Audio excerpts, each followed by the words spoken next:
आहे त्यावर लक्ष द्यायचं आहे. काही करायचं नाही, मोठं वजन उचलायचं नाही, कुठे धावायचं नाही, काही दान करायचं नाही, काही आणून लावायचं नाही, एकही रुपया खर्च नाही, चालू आहे त्याकडे लक्ष द्यायचं. 21,600 जप रोजचे आपले होतात.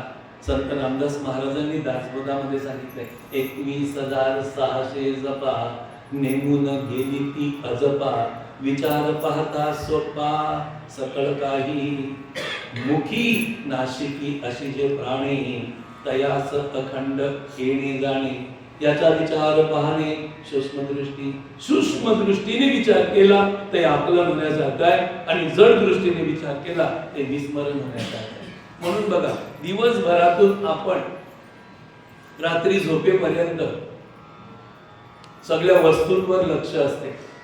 डोळे पण चांगले धुतो, बोटाला लाली लिपस्टिक पण लावतो, दात पण चांगले घासतो आणि दात वाजवतो आणि त्याच्यापासून काम पण भरपूर करून घेतो. हात पाय रोज 2-3 टाइम धुतो, आंघोळ 2-4 टाइम करतो, सगळं काही डबल करतो. पण श्वासावर किती जणांचं लक्ष असते, त्या नाकावर किती जणांचं लक्ष असते. ज्याच्याने आपलं मन सुंदर होणार आहे, ज्याच्याने आपल्या बुद्धीला तेज येणार आहे, ज्याच्याने अंतर्मुख महिला काम क्रोध लोभ मोह मदापासून जाऊन ते आतमध्ये जाऊन त्याला शुद्ध करून बाहेर काढणार आहे, तो आतमध्ये दवा पोहोचवणारा श्वास आहे, त्याकडे कोणाचंच लक्ष नाही. शत्रू कुठे बाहेर आहे तर हत्यारे दिली असती गुरुने, शत्रू बाहेर आहे तर चाकू दिला असता, तलवार दिली असती, कुऱ्हाड दिली असती. बाहेर शत्रू मिळतच नाही, शत्रू आतमध्ये आहे. म्हणून आतमध्ये जाण्याचा मार्ग, आतमध्ये कसं जायचं सांगा. आतमध्ये कोण जातो, श्वास जातो का वस्तू जातात? श्वासावर जप करायचा आहे. 21,600 ची माळ दिली आहे. साधू संत देऊन गेले, साधू संत देऊन गेले आणि बोलून पण गेले, मैं मरा तो परवा नाही. तुम्ही मी मेलो तरी माझी पर्वा करू नका. मैं मरा तो परवा नहीं, मेरी दवाई पिया करो. मी दवा दिले ती पीत जा म्हणजे तुमचा रोग बरा होईल. मेरी दवाई पिया करो. संत वचन की बनाई माला हरदम गले में पहना करो. ही 21,000 मण्यांची माळ आहे, संत वचन आहे, ही गळ्यामध्ये ठेवा. गुरु शिष्यांचा संवाद आहे. शिष्याने गुरुला प्रश्न केला, संत वचन बनाई माला हरदम गले में पहना करो. तो संत वचन कौन से? संत वचन ते कैसे काय धरावे विश्वासे एक वेळ स्वामी ऐसे मज निरोपावे. तेव्हा गुरु सांगतात परब्रह्म सच्चिदानंद घन प्रकाश रूप आत्मा स्वानंद घन अजन्मा तो तूची जाण हेची साधूचे वचन धूड धरावे. आपण अमर आत्मा आहोत हे साधूने आपल्याला सांगितलंय. हे वचन धूड धरा की मी देह नव्हे, मी आत्मा आहे. म्हणून मला आत्मेचं चिंतन करायचं आहे, देहाचं नव्हे. पण अख्खा दिवस आपण देहाचं चिंतन करतो, आत्म्याचं नव्हे. इथे आपण बसतो. म्हणून इथे भगवंताने आपल्याला सांगितलंय अनन्य जो माझ्याशी अनन्य झाला, आत्मस्मरणात सदैव राहिला, तो नित्ययुक्त योगी आहे. तो सहजच मुक्त होतो, परत जन्माला येत नाही. पुढे भगवंतांनी भगवत प्राप्तीमुळे पुनर्जन्मचा अभाव होतो आणि अन्य समस्त लोक पुनरावृत्तीचे असल्याचे सांगितले. फक्त भगवंताच्या स्मरणाने जीव मुक्त होतो आणि बाकी खालचे लोक सगळे पुनरावृत्तीचे आहेत.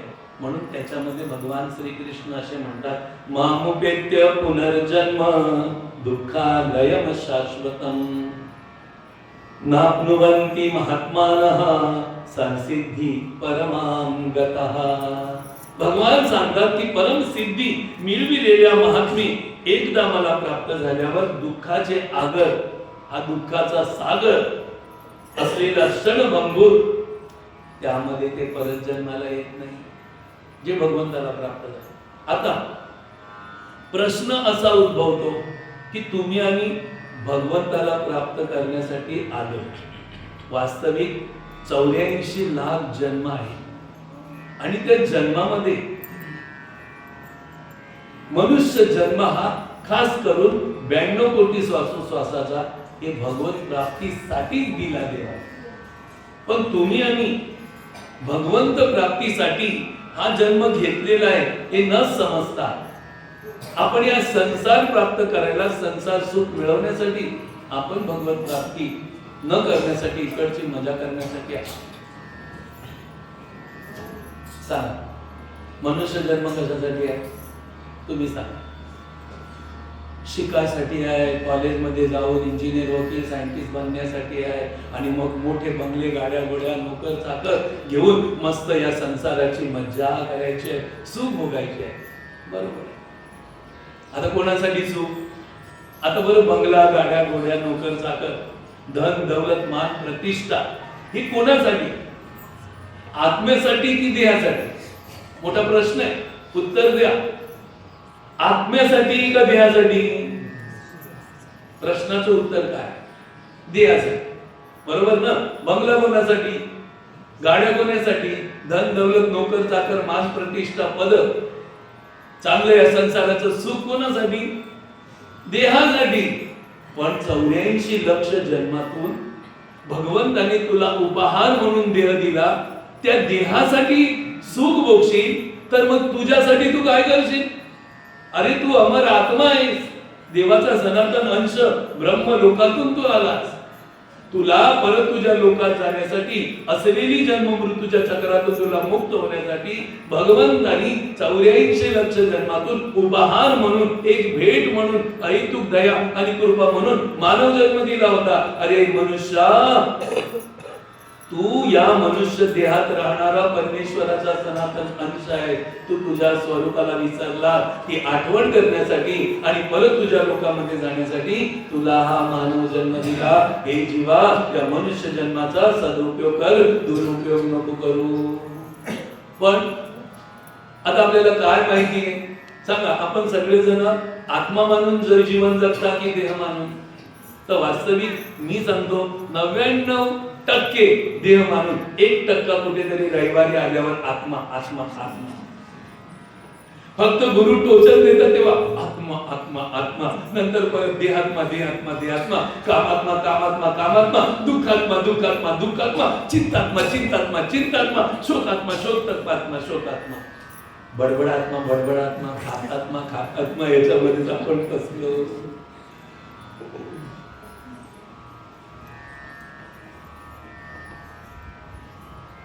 खरं सांगितलं नाही खोटं? अरे तुम्ही आत्मा आहात ते जाणीव करण्यासाठी, आत्म्याचा संबंध परमात्म्यासाठी, त्याची भेट करण्यासाठी तुम्हाला ही मनुष्य जन्माची वेळ दिली. समजा आता तुम्हाला प्रयागला जायचं आहे म्हणून ती गाडी आहे. ती गाडी कशासाठी आहे? प्रयागला जाऊन गंगा स्नानासाठी आहे. पण त्या गाडीत तुम्ही बसले आणि प्रयागला नाही गेले, मध्येच कुठेतरी उतरले.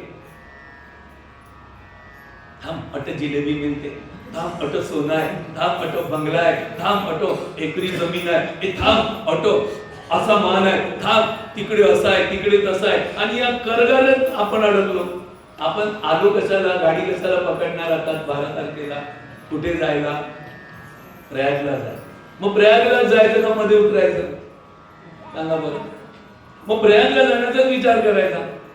पण जर तुम्ही मध्ये कुठे स्टेशनावर उतरले तर तुम्हाला प्रयागरूपी गाडी निघून जाईल आणि मध्ये स्टेशनामध्ये जे सुख आहे ते मिळेल, पण ते स्टेशन तुम्हाला कायमचं नाही. तसं हा मनुष्य जन्म आपल्याला भगवत धामामध्ये जाण्यासाठी मिळाला, या लोकात अडकण्यासाठी नाही. पण आपण भगवत धामाचा विचार करतो का? नाही करत. आणि तो विचार यावा, भगवत धामाचाच का विचार यावा, इतर लोकांचा का नाही? तर इतर लोक पुनरावृत्तीचे आहेत, गेले तरी परत जन्माला तुम्ही येणार, हे भगवंताला माहिती आहे. म्हणून भगवंत कितपर्यंत गेल्यानंतर परत मग जीव येतो आणि कितपर्यंत गेल्यानंतर परत जीव येत नाही, त्याचं 17व्या श्लोकामध्ये चांगली माहिती देतात. ते असे म्हणतात, सहस्त्रयुग पर्यंत महत् ब्रह्मणो विदुः, रात्री युग सहस्रांताम तेहो रात्र विदो जनः. आता काही लोक ब्रह्मलोकापर्यंत जातात, पण ब्रह्मलोकाचं आयुष्य सुद्धा किती आहे त्याची माहिती इथे दिलेली आहे. ब्रह्मदेवाचा एक दिवस, त्या एका दिवसामध्ये 1000 चतुर्युग निघून जातात आणि तशीच 1000 चतुर्युगाची रात्र. अशा या ब्रह्मदेवाच्या 1000 चतुर्युग म्हणजे 2000 चतुर्युग जातात, तेव्हा ब्रह्मदेवाचा एक दिवस होतो. आता त्या ब्रह्मदेवाचा एक दिवस, तर त्या दिवसाची एक कल्पना केलेली आहे. चतुर्युगाचे असते ते योगी तत्वतः जाणतात, ते काळाचे स्वरूप जाणणारे होईल. ते काळाचं स्वरूप जाणतात, ते तत्ववेत्ता आहेत. म्हणून काळ किती पर्यंत आहे, काळाच्या परी परमेश्वर कसा आहे हे आपण समजून घेतलं पाहिजे. म्हणून काही काळाचं ज्ञान इथे थोडस दिलेलं आहे. मी तुम्हाला कालचक्र थोडस माहिती देतो, इकडे थोडं लक्ष द्या. अत्यंत सूक्ष्म काळ म्हणजे परमाणु आहे. 2 परमाणु एक अणु आहे आणि 3 अणु एक त्रस रेणू आहे. झरोक्यातून येणाऱ्या सूर्याच्या किरणामध्ये हे त्रस रेणू असे बारीक बारीक विणविणताना दिसतात. हे कोणाला दिसतील? जेव्हा सूर्याची किरणं अशी येतील, असे आपल्याला अणुरेणू कण आहेत पण दिसत नाही, पण ते सूर्याच्या किरणात दिसतात. किरणांनी सहस्र रेणू उडत असलेली दिसतात. अशा 3 त्रस रेणूचा ओलांडल्यास सूर्याला जितका वेळ लागतो त्याला एक त्रुटी सांगितली आणि अशा 100 त्रुटीचा एक वेद आहे आणि 3 वेदांचा एक लव आहे आणि 3 लवाचा एक निमिष आहे आणि 3 निमिषाचा एक क्षण आहे. एक क्षण, क्षणाक्षणाची करावा विचार, करावया पार भवसिंधू. तुम्ही आम्ही काय करतो?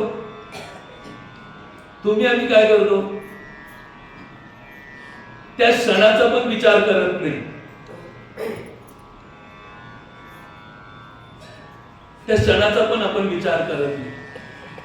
तर सांगतात एक क्षण आहे, या 5 क्षणाचा एक काष्टा, 15 काष्टाचा एक लघु आणि 15 लघुचे एक नाडिका आणि 6 नाडिकेचा एक प्रहर आणि 8 प्रहराचा एक दिवस आणि रात्र. तसे 15 दिवसाचा एक पक्ष आणि 2 पक्षाचा एक महिना आणि 6 महिन्याचा एक अयन, अशा 2 अयनाचा एक वर्ष. पुढे अशा प्रकारे मनुष्याच्या 1 वर्षाबरोबर देवतांचा एक दिवस राहतो. आपला 1 वर्ष तर देवतांचा एक दिवस राहतो. असं देवतांचं 1 वर्ष तर मनुष्याचे 360 वर्ष, 65. असा हा कालक्रमण आपल्याला दिलेला आहे. आणि असे 365 वर्षाचा देवतांचा एक दिवस, अशा देवतांचे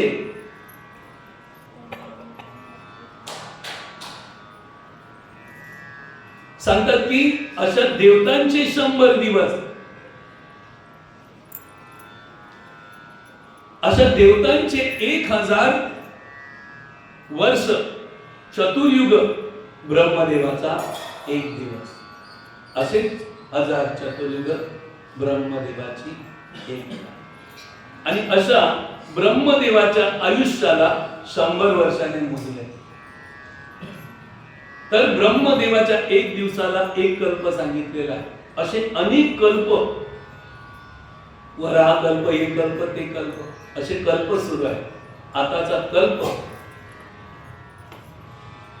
असे अनंत कल्प ब्रह्मदेवाच्या सांगतात की 1 दिवसात निघून जातात. त्या ब्रह्मदेवाला 100 वर्ष आयुष्य दिले.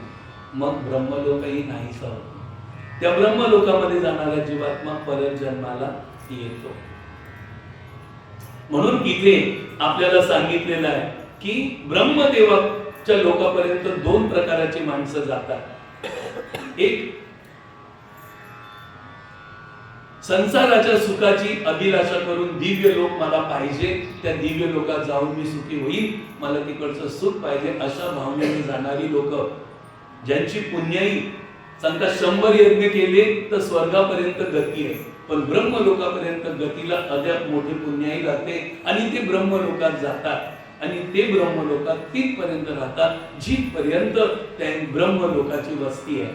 ब्रह्मलोक ज्या दिवशी नष्ट होतो त्या दिवशी ते परत जन्माला येतात आणि दुसरे ब्रह्मलोकापर्यंत जातात, त्यांना ब्रह्मलोकाची इच्छा नसते, त्यांना ब्रह्मलोकात जायची इच्छा नसते, त्यांना भगवत धामात जायची इच्छा असते, परंतु ते भक्ती करतात तर भक्तीत थोडी त्रुटी राहते आणि त्यांचा भानू जीवनाचा मावळतो, तेव्हा ते ब्रह्मलोकापर्यंत जातात, पण त्या ब्रह्मलोकात ते कायमचे राहतात. एक जे गेले ते ब्रह्मलोक संपल्यावर परत येतात आणि एक गेले ते ब्रह्मलोकाची इच्छा नाही करत, त्याच्याही वरची इच्छा ते मोक्षासाठी करतात, परंतु ते चुकून थोडीशी भक्ती कमजोर झाली की ब्रह्मलोकात राहतात, परंतु ते मुक्तच असतात, त्यांना परत जन्म होत नाही.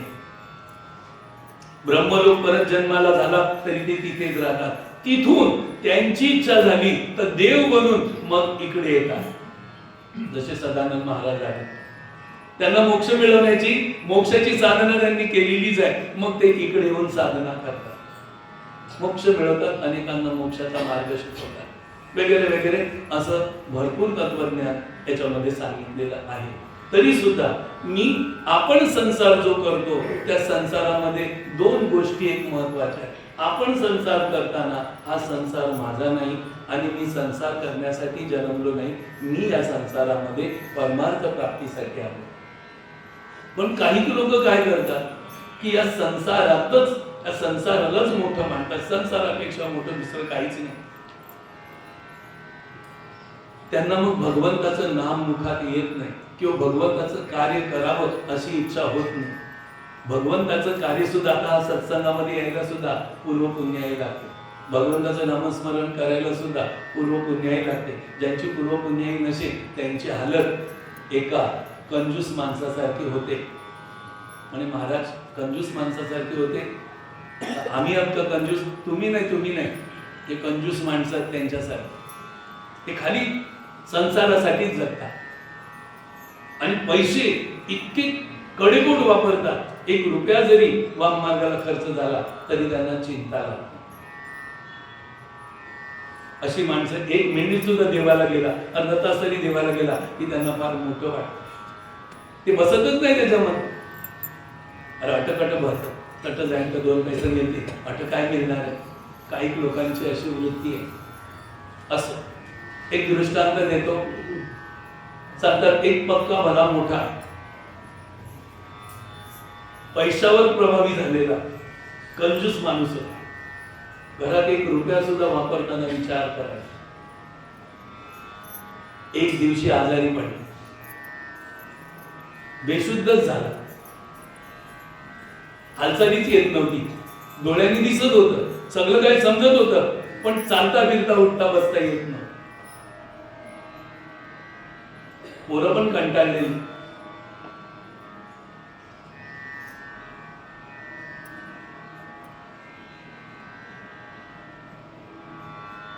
तर समोर त्याची जर नजर गेली तर वासरू केरसुनी खात होता. याची नजर, आता केरसुनी आता तरी 70-80 रुपयाला मिळते.